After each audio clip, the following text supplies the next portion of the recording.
Okay, so welcome everyone to another deep dive. And today we're tackling something that I think a lot of you are going to find super interesting.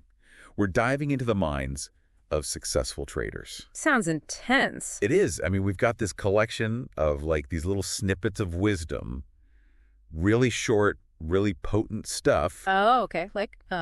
And it's all about like what makes these traders tick, what sets them apart. And I bet it's not just all about, fancy algorithms and spreadsheets. exactly. It's got to be something more, right? It's the mental game. It's like, how do they handle the pressure? How do they stay disciplined? And The psychology of it. yes, the psychology, that's what we're going to uncover today. So get ready because we're going deep on this one. All right, I'm ready. Let's do it. So right off the bat, this source, it talks about the confident trader. And they're not just saying like, oh, be confident. They're really making a connection between confidence and actual tangible success in the markets. Yeah, that makes sense. I mean, think about any field, right? Whether you're an athlete, an artist, or even, in business, confidence plays a huge role. Absolutely. But like, what does that confidence actually look like when you're in a trade? Like, picture this. The market's going crazy. Everyone's freaking out. How does a confident trader navigate that? Well, I think it's about having this, internal compass. Right. Like the market might be doing all sorts of crazy things, but they're not getting swept up in the chaos. Oh, interesting. So they're not ignoring their emotions. They're just not letting emotions control them. Exactly. They trust their analysis, they trust their strategy, and most importantly, they trust themselves to execute that strategy even when things get rough. So it's not about being like a robot. No, not at all. It's about recognizing your emotions like fear, doubt, even greed, but not letting them call the shots. That makes sense. You got to stay cool under pressure. Please. Which is exactly what this source keeps emphasizing. They actually say a trader with no confidence is a losing trader. Wow. Straight up. Like no sugarcoating. No kidding. Powerful stuff. Can you break that down, though? Like, what happens when a trader lacks confidence? How does that actually play out in their trading? Well, imagine you enter a trade and things start going against you. If you don't have that core confidence, doubt creeps in and suddenly you're second-guessing everything. Right, like, oh man, did I make the wrong call? Exactly. You start chasing losses, making impulsive decisions out of desperation, and it just spirals from there. Oof.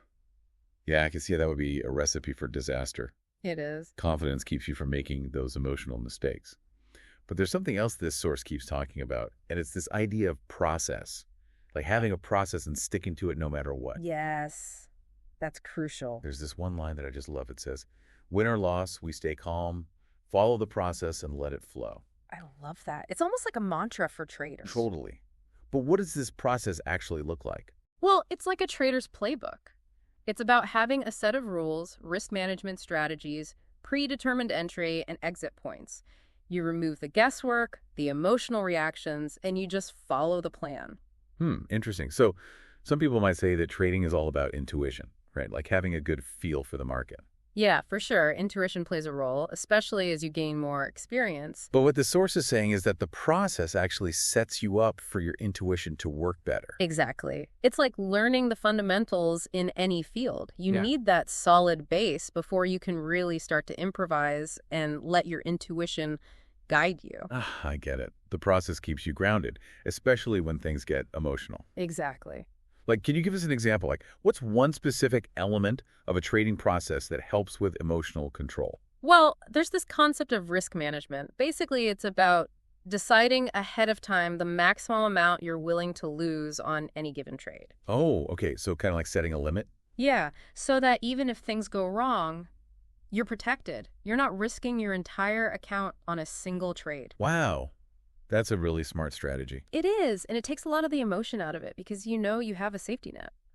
It's all about calculated risks, not emotional ones. You know, what's amazing to me is that this stuff, this idea of emotional control process, it goes way beyond trading. It totally does. Think about it like any high-pressure situation. Yeah. Right. Whether you're negotiating a deal or leading a team through a crisis or even just trying to stick to a fitness plan. Yeah, I mean, life is full of situations where our emotions can get the best of us. But if we can learn to manage those emotions, to have a plan and stick to it, that's where real success comes in. It's almost like this. Successful trading is about mastering yourself before you master the market. I like that. And that's something we can all apply to our own lives. no matter what we're striving for. Absolutely. So today's deep dive has given you the framework, the insights from these amazing traders. But now it's up to you. How are you going to apply these principles in your own life? What are your goals? What are your challenges? And how can you bring this level of mental toughness and emotional control to the table? That's something to think about. I think that's a great question to leave everyone with. Until next time. See ya.